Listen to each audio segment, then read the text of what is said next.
निरंजन अलख निरंजन हो अलख निरंजन। गुरुदेव, आपला हा प्रवास आम्हाला फार तोटक माहिती होता, आज तो पूर्णपणे समजला। गुरुदेव, तुम्ही हे सांगितल्यावर मला तो दिवस आठवला जेव्हा तुम्ही मला भिक्षा मागायला गावात पाठवलं होतं।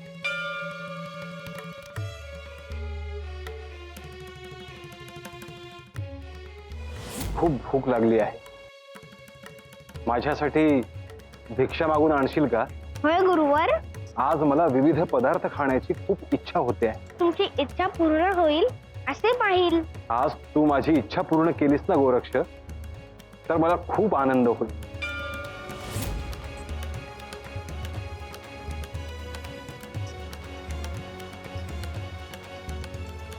आणि मी त्या बाईकडे वडे मागितले होते, तेव्हा तिला माझ्याबद्दल राग का आला होता हे आज मला कळलं।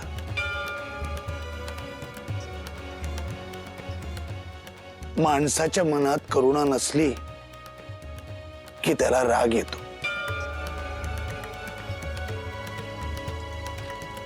माणूस म्हणून जिव्हाळा नसला की मनात द्वेष निर्माण होतो।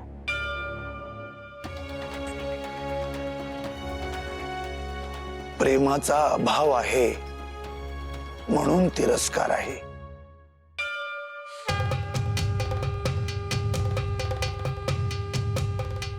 असे काय घडले होते गुरु गोरक्षनाथ? गुरुदेवांनी मला भिक्षा मागण्यासाठी गावात पाठवलं होतं।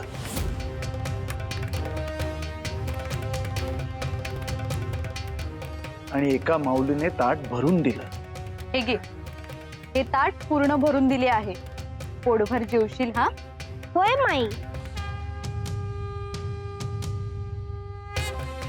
मी ते ताट आणून गुरुवर्यांसमोर ठेवलं। हे वडे कुठून आणलेस? जिथे महापूजा होती त्या घरातल्या मातेने दिले। मग पुन्हा तू त्या घरात जाऊन अजून 2 वडे आणशील? अवश्य गुरुवर, तुमची इच्छा पूर्ण करण्यासाठी मी पुन्हा जातो आणि ते वडे घेऊन येतो। मी पुन्हा निघालो आणि त्याच घरासमोर पोचलो। हे काय, तू पुन्हा आलास? होय माई, मला 2 वडे हवे होते, ते कृपया द्याल का? एकदा दिलं तर पुन्हा आलास? मी आलो नसतो माई, परंतु माझ्या गुरूंना भाजणीचे वडे खूप आवडले आहेत। मी देते 2 वडे तुला, तू काय देतोस मला? मी काय देऊ तुम्हाला? वडे हवेत ना तुला? दे तुझा डोळा काढू, दे तुझा डोळा काढू, दे तुझा डोळा काढू, दे तुझा डोळा काढू, दे तुझा डोळा काढू, दे तुझा डोळा काढू।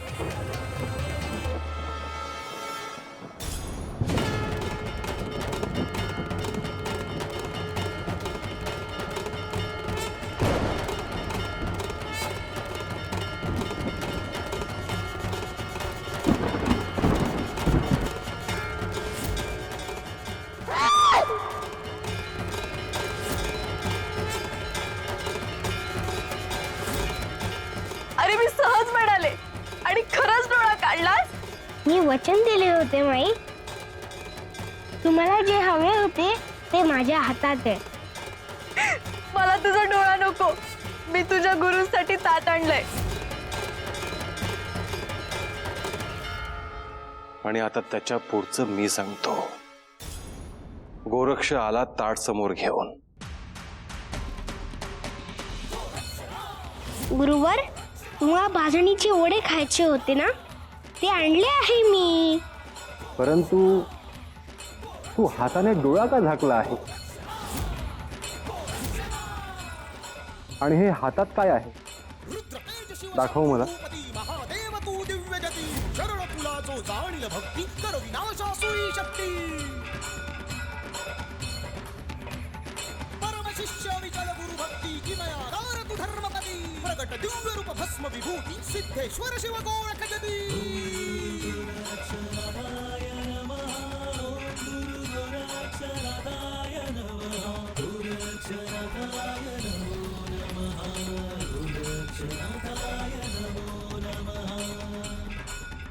गोरक्ष, मी तुझी कठोर परीक्षा पाहिली आणि त्या परीक्षेत तू उत्तीर्ण झालास. गोरक्षनाथ, तुमची गुरूंविषयी असलेली भक्ती, निष्ठा याची तुलनाच होऊ शकत नाही.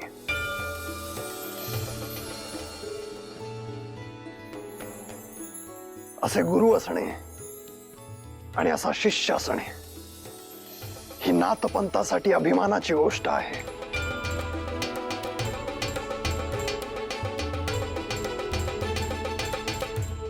जोपर्यंत ही सृष्टी अस्तित्वात आहे तोपर्यंत गुरु भक्तीचे अत्युच्च उदाहरण म्हणून तुम्हा दोघांचा उल्लेख केला जाईल.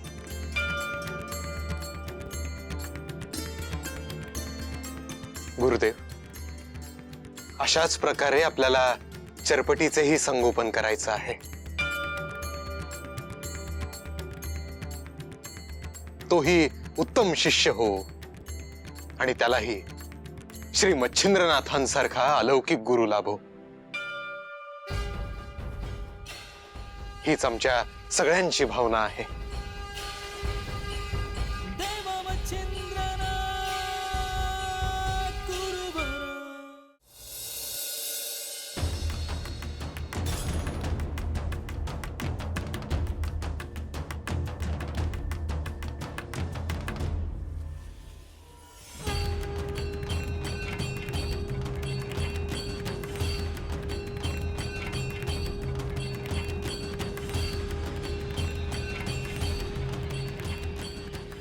आई, बाहेर काय झालं? चंद्राशी रडत का आत गेली? अरे काय झालं म्हणून काय विचारतोयस? मी सांगत होते ते खोटं वाटत होतं सगळ्यांना, पण आता सगळा गाव सुद्धा हेच बोलायला लागलाय. कोण कुठलं पोर ठाऊक नाही त्याला घरात आणून ठेवलंय.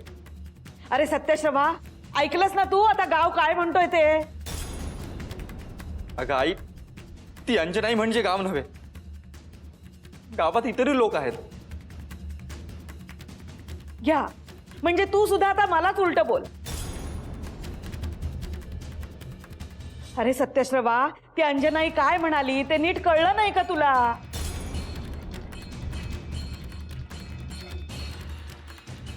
मला कोणी सांगणार आहे का नेमकं काय घडलंय ते? अहो काही विशेष नाही हो, ती अंजनाई नेहमीच वाईट बोलत असते.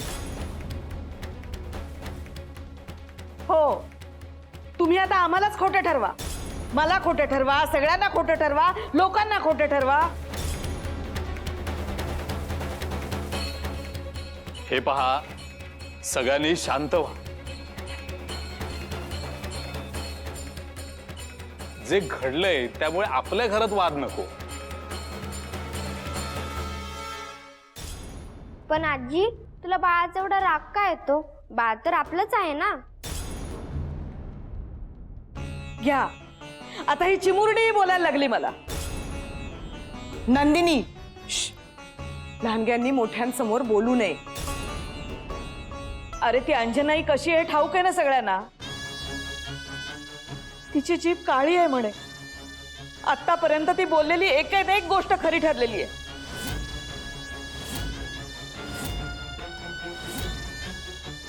आणि ती काय म्हणाली? त्या पोराला जर आपण घरात ठेवलं तर या घरातला एक एक माणूस मरेल.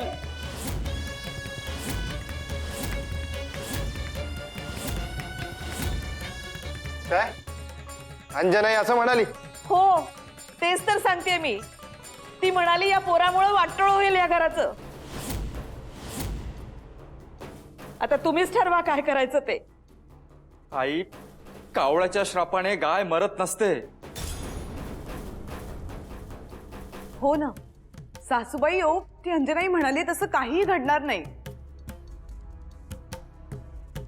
पण ठरलं तिचं खरं तर काय करायचं? या घराचं वाटोळ होताना नुसतं उघड्या डोळ्यांनी बघत बसायचं का?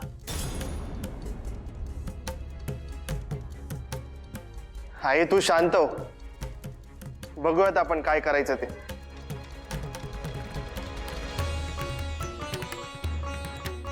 मी जरा आलोच. या सगळ्या प्रसंगाने चंद्रा घाबरून गेली वाटतं.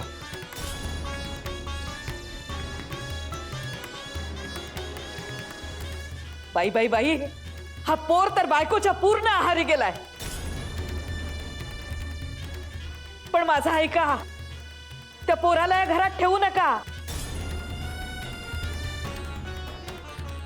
पण माझं कोण ऐकतं इथं? परमेश्वरा, बघतोयस ना रे तू बाबा, तू तरी ऐक बाबा माझं.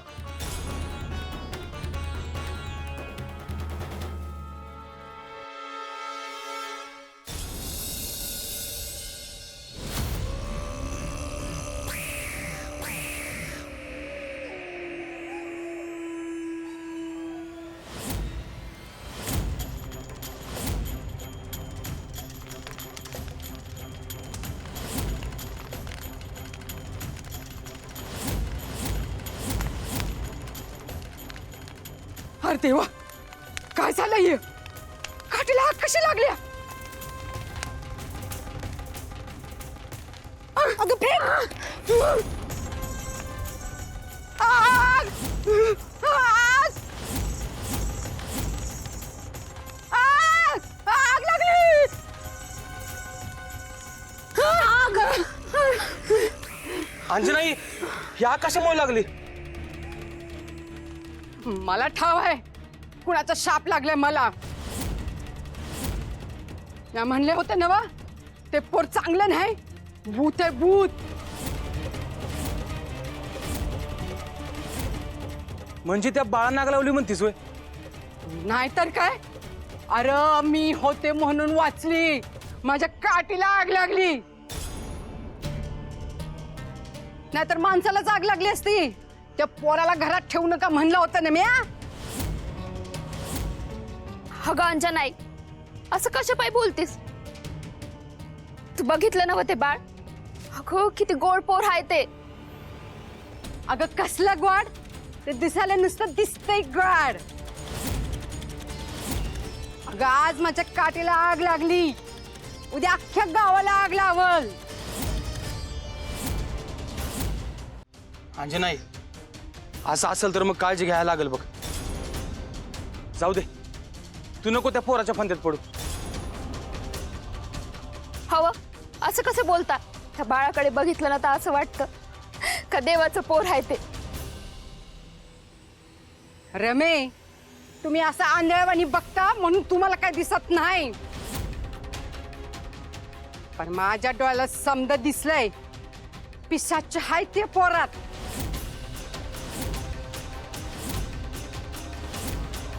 आई, तू त्या बाळाला बोललीस आणि मग असं झालं म्हणतीस ना, तर इथून पुढे तू त्या बाळाला काही बी बोलू नकोस बाई. तुला काही झालं तर मी कोणाकडे बघायचं?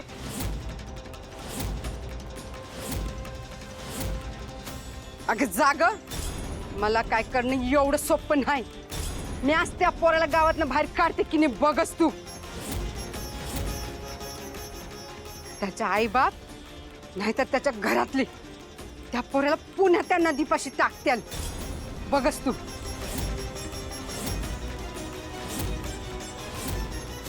आई, तू असं काही बी बोलत बसू नकोस बरं.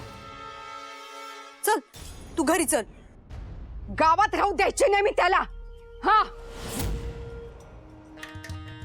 अगं चल.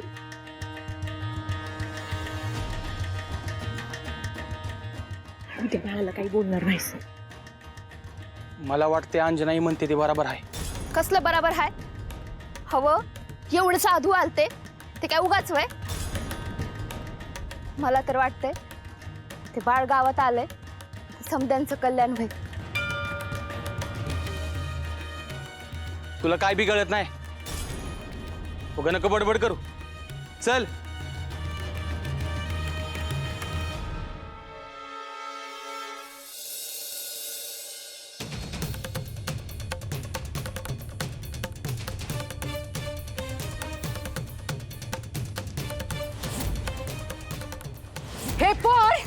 हे पोर माणसाचं नाही, भूत आहे भूत.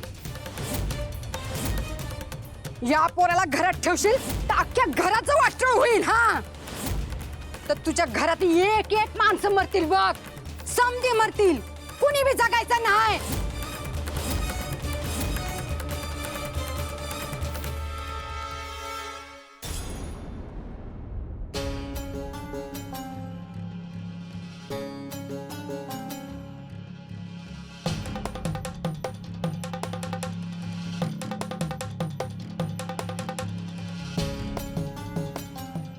चंद्रा, बाकी सगळे काय म्हणतात त्याचा जास्त विचार करू नकोस. हळूहळू सगळ्यांचा विरोध कमी होईलच. अहो पण एवढ्याशा बाळाबद्दल त्यांना दया वाटत नाही का? याच्याबद्दल असं काहीही कसं बोलू शकतात? चंद्रा, बोलणारी लोक बोलतातच, आपण ते मनावर घ्यायचं नाही. आपण किती प्रेमाने या बाळाचा स्वीकार केलाय.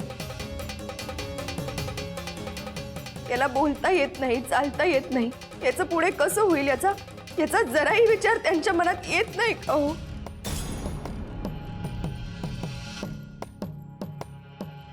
कोणालाही ते इतक्या लवकर समजून येणार नाही. यासाठी थोडा वेळ जाईलच. दगडालाही पाझर फुटतो, पण माणसाला एखाद्या जीवाबद्दल माया देखील वाटू नये.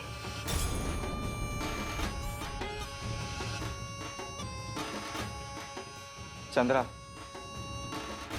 आता आपल्यालाच धीर धरावा लागेल. हा निर्णय आपल्या दोघांचाच आहे. आपण एकमेकांच्या सोबतीनेच चरपटीचा सांभाळ करूयात.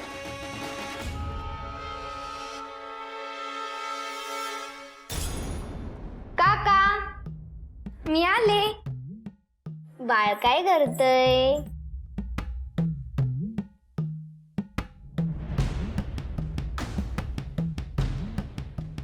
मला ठाऊक आहे तुम्हा दोघांची मनस्थिती काय असेल,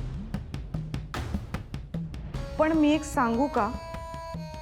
मला असं वाटतं आपण बाळाचं बारसं करायला हवं. असं म्हणतात बाळाचं बारसं केल्यावर बाळामागची सगळी इडापिडा टळून जाते.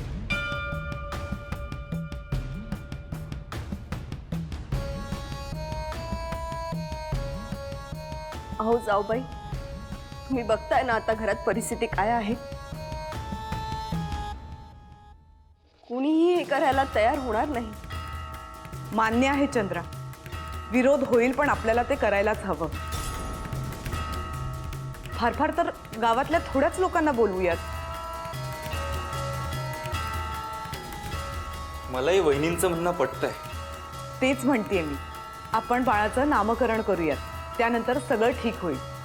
हो, त्याचं नाव तर ठरलंय, चरपटी. मग तेच नामकरण करूयात. मी तर म्हणते आजच्या आज बारसा उरकून टाकूयात.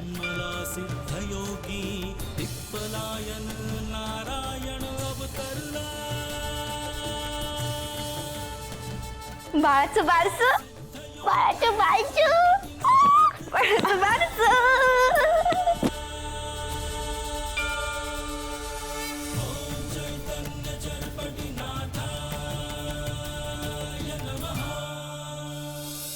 चरपटी अजूनही बालस्वरूपात आहे, परंतु असं जरी असलं तरीही त्याच्या विरुद्ध गावात अशुभ शक्ती जाग्या झाल्या आहेत.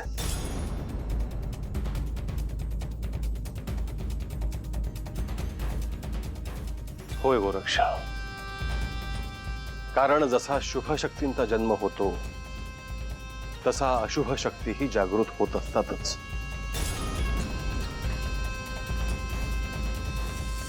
होय गुरुदेव, मला आठवतंय आपण जेव्हा गहिनीला गावातल्या त्या जोडप्याकडे सुपूर्त केलं होतं तेव्हा सुद्धा अशाच अशुभ शक्ती जाग्या झाल्या होत्या. आणि त्या अशुभ शक्तींनी त्वरित गहिनीला त्रास द्यायला सुरुवात केली होती.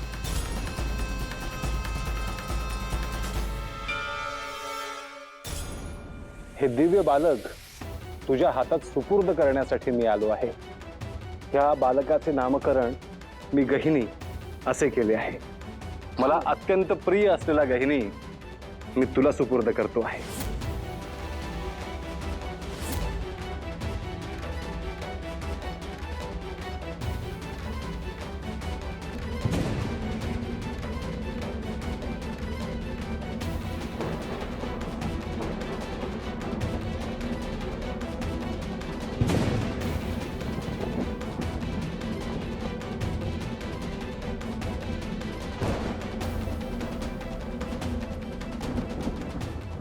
तू कोण आहेस? इथे का आला आहेस? माझ्या मार्गातून तू दूर हो, अन्यथा तुझा मृत्यू निश्चित आहे.